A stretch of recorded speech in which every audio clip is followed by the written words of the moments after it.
This is the best moments of the Barbecue Central show in 10 minutes or less. Ever wish you could re-listen to your favorite interview or segment? Do you enjoy hearing older shows for the first time in years? Then the best moments of the Barbecue Central show in 10 minutes or less is just what you need. Thanks for listening and enjoy the show. Greetings, everyone. Welcome to this edition of the best moments of the Barbecue Central show in 10 minutes or less. This is episode 78. It comes from June the 5th, 2012. First segment today, Ritch Robin, owner of Gator Pits. He's in to give you some advice on pit maintenance and seasoning that new pit up for the first time. Second segment today, Meathead from AmazingRibs.com. And what could be the hardcore genesis of the conversation between Greg and Meathead. Is it barbecue or is it grilling? Let's get to it. First up, here's Ritch Robin and Greg from June 5th, 2012. Ritch Robin joining us here on the show. All right, Rich, so let's say I have one. This is what we wanted to talk to you about tonight. I was getting a lot of questions about offset pit maintenance and things that you need to do to make sure that you're keeping them in proper running order. You know, once I get it from Houston here to Cleveland, you always hear people, you got to season the pit, you got to do a burn-in to, eliminate any chemicals or blah, blah, blah, or whatever the case may be. So when you get that first pit going, what's the best way to break it in? Okay. Gator pits are all made with new steel. I want to first emphasize that. We don't use any used materials whatsoever in the manufacturing of our products. All brand new pipe, all brand new structural steel. So what's in there in the steel is coming directly from the manufacturer, the steel company. So typically, what you do when you buy a cooker is you're going to oil it down with some cooking oil. You can use peanut oil, canola oil. They have a high viscosity heat. You can use if you want, you can go to Walmart and buy the Great Value cheap oil, because what you're going to do is you're coating the interior of the pit with it. You want to fill the pores up with the cooking oil. You want to put a small fire in the firebox, and you want to gradually work it up to temperature because you got a brand new pit. It's a virgin pit. You're going to have expansion and contraction of the steel. You got to break it in a little bit, so to speak. And you also want to season it so that you do burn, Greg, as you said, the oils that are used in the manufacturing of the cutting and all that, not only from the mill that it comes from, but just also from us working in it and doing what we do to turn that raw steel into a barbecue pit. So you need to burn that out. There's nothing in Gator pits that is going to hurt you if you don't do that and you put your meat on it immediately. But you're going to want to season it first, because if you don't, you're going to be evaporating those oils and all that. They come from the mills, and it's going to boil out of the steel, out of the pores. And it's just going to make for your meat, the first time you cook on it, it's just not going to taste that great. So you season it, you burn that out, you replace that with good cooking oil that soaks into the pores, and the more you cook on the pits, the better the cooking gets. It's really it's that simple. Ritch Robin joining us. It's like seasoning a cast iron pot or a cast iron skillet, if anyone's familiar with doing that. Yeah, absolutely. It's the same thing. And you don't ever strip it down to the bare metal after you cook on it. Nor would you do that to a cast iron pot or skillet. You rinse it out with soap and water. As far as a cast iron pot, you do the same thing with a pit. You leave the seasoning in there. You don't want to strip it. You never want to strip it down to the bare metal again, because if you do, then you got to re-season it again. So you just want to keep the oils in there. You want to keep the meat juices on the grates. All that helps season the pit. It minimizes the rusting on the interior, especially in dry climates where you have no humidity, and you don't want the pit to rust. The outside, and if I'm jumping the gun, Greg, tell me, I'll stop. But the outside, you want to coat that as well. And believe it or not, people are going to say, I can't believe you just said this. Take the outside of your pit and squirt it with WD-40, coat it down with WD-40 and spread it out with a cotton cloth rag, and lubricate the exterior of the pit. Not the inside. I want to emphasize, not the inside of the pit. That's cooking oil. There is a difference. But the outside, the reason I recommend WD-40 is because it's not oily, and it's also a lubricant. Water that hits it's going to roll off of it like water on a duck's back. It's going to lubricate your hinges, and it's not going to attract pollen and dust and all that and get nasty. If you want to, you can use cooking oil to do that, but keep in mind, you better build a fire into it, and you better burn it a few times to dry that cooking oil on the outside, because if you don't, you will get the dust and the pollen and everything else that's outside floating around in the wind. That's going to stick to your pit, and when you fire it up, it's going to stay in that pit because it's baking in that oil. Ritch Robin joining us here on the show. We're talking about some offset pit maintenance. But let me ask you about this. Let's say, I have one. Obviously, we have a lot of climate change here in Cleveland, so we're getting, winter, spring, fall, all this stuff. So there's constant expansion, contraction of the metal. Maybe I'm not going to use it as much during the winter time as I would, during the warmer months because I'm going to be having to tend to fire with the offset pits. So let's say I get some rust on the outside of the firebox, not necessarily the main chamber, but obviously there's going to be a little bit more apt to rust the firebox because it's the hottest part of the pit. How do I want to take care of that rust properly? And is it something that you're just going to constantly contend with? Do you not even want to consider, repainting over it after it chips off the first time? Okay. What's going to happen on that is the firebox is going to be the first place that's going to show exactly what you're talking about, Greg. And it's not that the paint, if the manufacturer is using a high heat barbecue black paint or a high heat paint, it's not that the paint can't handle it, the heat. We use 1,000-degree Rust-Oleum brand paint. It can handle up to 1,000 degrees, but like you mentioned earlier, you have expansion and contraction of the steel. A newer pit's going to expand and contract quicker until it actually starts to break in after several cooks, so that expanding contraction is going to be minimized. So if you want to wait and cook on your pit, give it about 6 months of breaking in period. Then you can come back and touch up that paint, and you're going to do it less frequently than if you start from the get-go and say after the third cook, some of your paint came off the firebox, and typically it's going to be at the very top because that is the greatest expansion area is the center of the firebox at the top. And that's going to be on a square box or a pipe box. It doesn't matter. That's where the heat's most concentrated is dead center of the top of the firebox. Give it a little while, then come back and get you a little light sanding disc. Get your wire wheel on a grinder, and then just take off the surface rust. If you do it and you don't let the pit get too bad with the surface rust, you can actually just take it off with the pressure sprayer. If you have a pressure sprayer, soap and water knocks it right off with the pressure sprayer. Then you come back and you can use a little acetone and take off the remaining surface rust and any grease that's on there with some acetone. And as soon as you do that, come back and hit it again with your high heat paint. If you happen to have a compressor and a sprayer, that's the best way to do it. If not, you can buy aerosol type high heat black, Rust-Oleum brand, Krylon. You have several manufacturers out there, Stove Paint. They have several manufacturers out there that you can buy in an aerosol spray can if you don't have the convenience of a car sprayer or a compressor to do it. So there's ways, and you can roll it on as well. I would recommend a sponge roller, not a paintbrush, but a sponge roller. It comes out smoother. It doesn't have the brush marks in it. And again, it's a sponge roller that you can use to do that. That's going to put on a little thicker coat, but you want to do multiple layers. If you don't do multiple layers, then you're defeating the purpose and you're just wasting your time. You want to be patient, get the surface rust off, degrease it, and then hit it immediately with your paint, your new paint. All right, Rich, let me ask you this question, too, because every once in a while I've seen, and I had it happen with my offset pit when I had it, there was a little bit of rust at the bottom of the pipe on the inside. So is it I'm sure it's not a similar process. You're not going to be repainting the inside, but there has to be a way for you to kind of get away at that rust and then kind of re-season the inside as well. Right. Well, what you're going to do is you don't want to put cooking oil on the inside or season the inside of your firebox. Okay? That's a whole different chamber than what your food chamber, your smoke chamber is where your meat goes. Two separate boxes. So if you have that buildup, a lot of that is just smoke residue.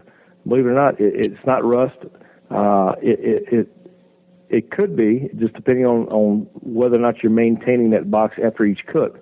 One of the worst things you can do to a barbecue pit, and it doesn't matter Gator Pit or who manufactured it, the worst thing to do is to leave burnt ash, down into the bottom of the firebox. Because what happens is that ash accumulates in all the corners of the firebox. Square fireboxes require a little more TLC to maintain and add longevity, because you have all the corners at the base and it's a flat surface at the bottom. That ash gets in all those corners, and it's hard to get out. And what happens is ash will attract humidity, morning dew, it gets wet, and when ash gets wet, it gets extremely acidic. So what that does is it starts eating at the walls and the welds of the pit. So, the pipe boxes, fire boxes, pros and cons. Pipe box, less maintenance. It's going to last you a little longer. If you keep it cleaned out and you maintain the pipe box, you should never have to replace a pipe box. The square fire boxes going to require a little more maintenance, but again, you shouldn't replace the square fire box either if you give a little more TLC to it and keep it cleaned out. So the ash is extremely acidic when it attracts morning moisture. And most people, to be honest, they don't clean the fireboxes out until they're cooking on it again the next month or the next 2 weeks. So during that week or that 4 weeks, it's just sitting there tearing that firebox up. It's a cancer in the firebox, which is what you don't want in your pit. So your fireboxes aren't burning out, guys. What they're doing is they're rusting out, and they're getting eaten up by the acidity of the ash. Ritch Robin joining us here on the show. Again, the website, gatorpit.net, if you want to go ahead and, take a look and then potentially place an order.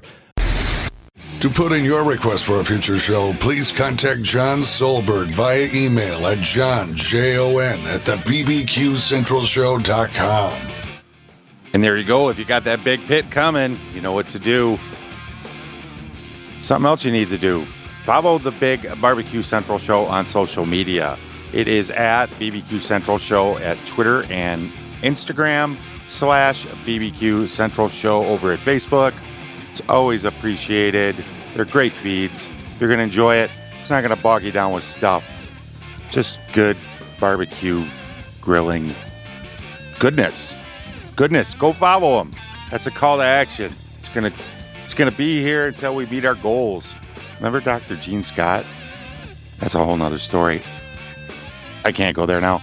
Hey, let's get to the second segment. Here is Meathead from AmazingRibs.com. And Greg, is it barbecue or is it grilling? Barbecue and grilling forum out there right now. It's called AmazingRibs.com if you've never seen it. All right, Meathead, let's get right into it. We've been kind of going back and forth a little bit about your assertion that I am misrepresenting you now to the many tens and 20s of pitmasters across the land since maybe a year and a half ago now, where we talked the first time. Differences between barbecue and grilling. Is there a difference? Is there not? Let me go ahead and speak my piece first, and then I will give you... Nay, you're the guest. You go ahead and give your assertion exactly the way it should be. I don't want to misrepresent you in any way. The floor is yours. Well, Greg, when you run out of things to say to your guests, you always ask them if they believe, what the as hell Meathead does, when I run out of things to say. There's no difference between barbecue and grilling. And I've never said such a thing. I've never said that. I've You're a liar. tried to explain that American history, the culinary history, the culinary technical aspects, and the linguistics of the word barbecue, and try to explain how the word came to be and how it is used in common usage and how it's been used down through history, not just verbally on this show, but I've documented this ad nauseum on my website in an article called Barbecue Defined, with quotes from everybody from Samuel Johnson down through James Beard. Who? And Samuel Johnson wrote the first dictionary. Never heard of him. Well, Get that big stuff out of here. You probably haven't looked at a dictionary in a while. Never. And that's why we're arguing about the definition of barbecue. But tell me what your definition of barbecue is. Look, Meathead, we could have this conversation all day long, and people were going to be enthralled because my command of the English vernacular is seismic and gargantuan. I am have what people would say a rapist's wit. Now, listen. Here's what I'm saying. I'm not here to dispute or get into technical differences with what barbecue the definition is. I'm here merely stating this. Barbecuing and grilling are two different cooking methods. To me, barbecue is between, let's say, 180 or 200 degrees on a low end, going up to, let's say, 250, maybe to 275 on a high end. And it's done indirect. It's done with wood smoke. It's done with your typical bigger cuts of meat, your briskets, your pork butts, ribs, whole pieces of chicken pieces too, whole chickens, whatever you want to call it. And then there's grilling done at a high temperature, direct heat. So you have meat, you have a grill grate, and then you have whatever the heat source may be, charcoal or propane gas or whatever the case may be, the heating element, you name it. And it's done with thinner meats, hamburgers, hot dogs, steaks, typically done in the 15 to 20-minute range. Of course, we could branch off totally into offset or indirect grilling, but I'm just talking about the two main. So to me, these are two different cooking methods. So one doesn't necessarily fall under the other. They're completely separate to me. I'm not arguing. Well, that's to you. Now, I'm not arguing definition about what of barbecue. History and the facts and culinary arts say.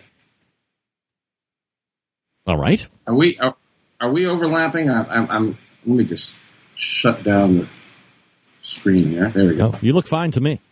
Okay, no, I think I had the screen overlapping. All right, historically, the word derives from the word barbacoa.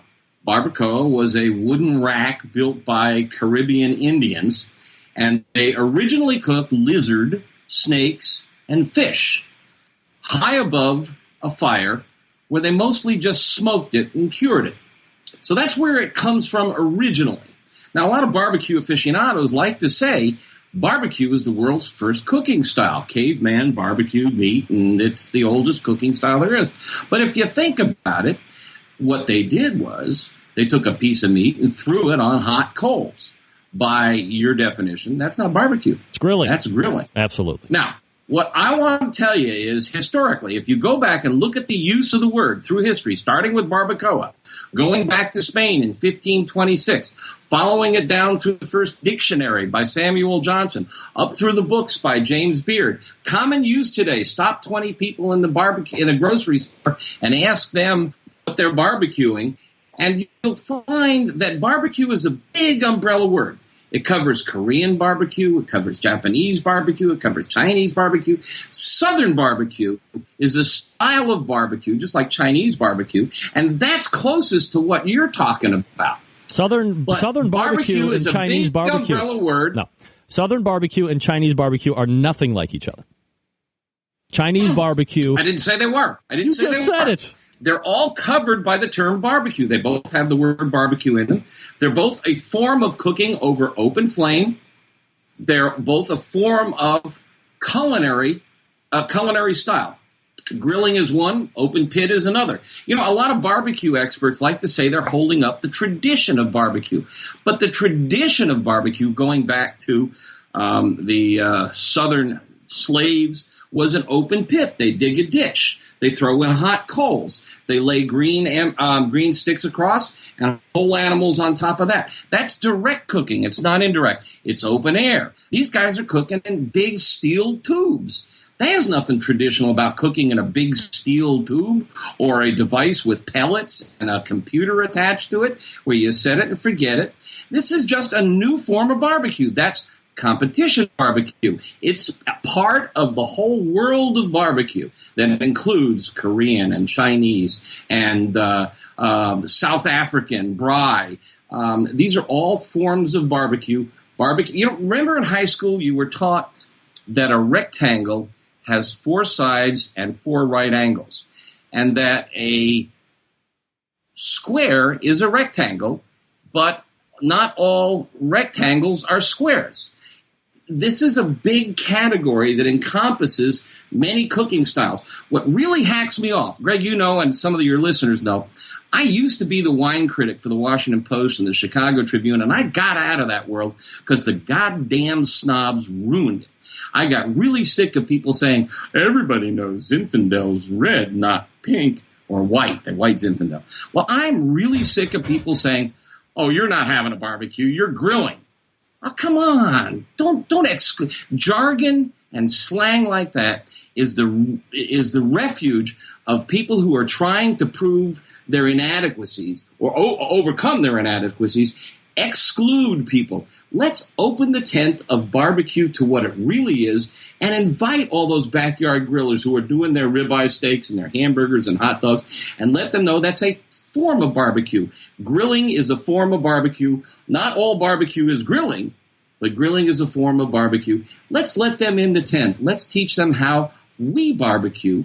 We use smoke. We use low temperatures. So what you're saying is, if you're going to draw that line so tight, what about what's tight? Porky's in Memphis? They don't use wood at all. It's only charcoal. What about Dreamland, where they cook at 600 degrees? Are you going to go down to those 2 restaurants and beloved landmarks and tell them that's not barbecue? I'm not going to say whether it's good barbecue or bad barbecue. That's barbecue. We always say barbecue is outdoor cooking. Well, what about all these great restaurants on old hickory pits? That's barbecue. It's a much bigger word than these purists think it is. Go ahead, I'll let you get a word in. Well, I'm going to agree with some of that. But here's the issue. Why opening the door, as you say, and letting all of these people in? It's just you just can't allow everybody to continually roam around dumb. At some point, you're going to have to educate people that in certain instances, this is what this is, in certain instances, this is what this is, and there's two differentiations of it. Not saying that one is better than the other. They're just two different techniques. So if somebody sits next to me and they continually say the word especially, should I just allow them to continually say the word incorrectly, or do I step in and say, well, it's not especially, it's especially. You sound like an idiot. For people to sit there and say, I'm grilling or I'm barbecuing, and when they're doing one or the other, why should I have to let them continue to be ignorant? Aren't I allowed to say, hey, technically, because of the way you're cooking it and because of this kind of a heat, you're more typically going in a grilling sense or a barbecuing sense. People just throwing the words around because they grilling don't know part the of difference. Barbecue. It's both. It's grilling and barbecue. So if somebody I cooks... I noticed, I'm watching the chat there, and Patio Daddio, who's one of the brightest guys out there, and also, by the way, a great photographer. You were talking about your first guest. Patio Daddio does great photography. Debatable. He points out perfectly accurately most of what goes on at a barbecue competition where all the KCBS traditionalists are cooking. But they're crazy. not. They're not It KCBS is not barbecue. traditionalists. It's a culinary style of cooking that involves very little smoke. If you wrap it in foil, there's liquid in there, and that is technically, go to any culinary school. Yes, crazy. Yes, I think, Meathead, if you got 10 competition cooks on, they would not say that they are honoring the traditions of barbecue. It's a completely different way of cooking. We've talked about it before. It's a bastardization of barbecue. Top teams on the trail right now would not sit here and say that they are upholding any type of tradition. It's completely different. It's more grilling than barbecue almost. almost. It is barbecue. It's just a competition style. You have Chinese barbecue, Korean barbecue, grilling, Southern barbecue, and competition barbecue, open pit barbecue, closed pit barbecue, a variety of styles of barbecue, and competition barbecue has evolved into a unique style of cooking that doesn't really resemble the traditional style. It's become its own, but it starts with usually indirect heat and smoke, and it's a legitimate form of barbecue. To sit there and say that's not barbecue makes KCBS illegitimate. Of course, it's barbecue is a big word that includes many styles of cooking. All right, so we agree that once again I'm right and you're wrong, and we'll move on. And that's this Best Moments of the Barbecue Central show in 10 minutes or less. If you would like to hear the complete episode from June the 5th in 2012, head over to thebbqcentralshow.com. Find yourself the Best Moments of the Barbecue Central show archive button, and it will be on that page for you. You know, while you're there, make sure you subscribe to the Barbecue Central show via podcast so you will never miss an episode of this show or the Really Big Barbecue show again. Until next time, on the Best Moments of the Barbecue Central show in 10 minutes or less, I am your host, John Solberg, and I do look forward to talking to you again soon.